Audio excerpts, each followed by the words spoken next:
Short,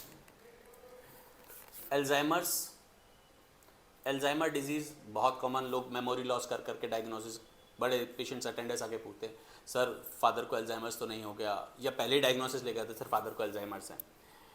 now if we talk about clinically, यदि हम लोग डायग्नोसिस की बात करें, एल्जाइमर्स डायग्नोसिस आपका पैथोलॉजी बेसिकली आपकी ब्रेन की बायोप्सी के बाद ही हम बना सकते हैं। अपन केवल सिम्टम के बेस पे हम इसको एल्जाइमर्स नहीं डायग्नोसिस कर सकते हैं, क्योंकि with old age, with ageing dementia set होता है। डिमेंशिया का मतलब है ब्रेन मेमोरी वाले पार्ट पे वीक पड़ता है, ब्रेन अपनी retrograde long term memory recall कर पाता है, नई चीज़ें रजिस्टर नहीं कर पाता है। So how much is ageing causing problem, कि एज की वजह से प्रॉब्लम है या रियली कोई डिजीज़ है। एंड एल्जाइमर्स में बिकॉज हमको ये पता है कि बायोप्सी से पता है कि भाई ब्रेन में there is some certain chemical problems आती हैं जिसकी वजह से चीज़ें होती हैं। तो हम लोग एल्जाइमर्स लोग डायग्नोसिस करते हैं, हम लोग नहीं कहते, हम कहते हैं डिमेंशिया है आपको, ठीक है।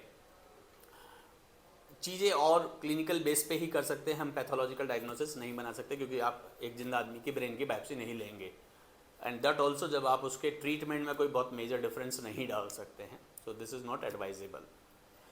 सेम चीज़ तो एल्जाइमर्स के पेशेंट्स को क्या करना चाहिए, एल्जाइमर्स के पेशेंट को कुछ नहीं करना चाहिए, एल्जाइमर्स के पेशेंट की फैमिली को ध्यान रखना चाहिए कि इफ़ इज़ फॉरगेटिंग थिंग, तो हमको क्या क्या करना है, उनके लिए एक बैंड बना दें जिसमें उनकी सारी डिटेल्स हों, उनके जेब में नंबर वगैरह स्टोर करके रख दें, उन्हें अकेला ना छोड़ें, उन पे ज़्यादा प्रेशर, पापा याद करो, मामा याद करो, नहीं, nothing will work, nothing will work.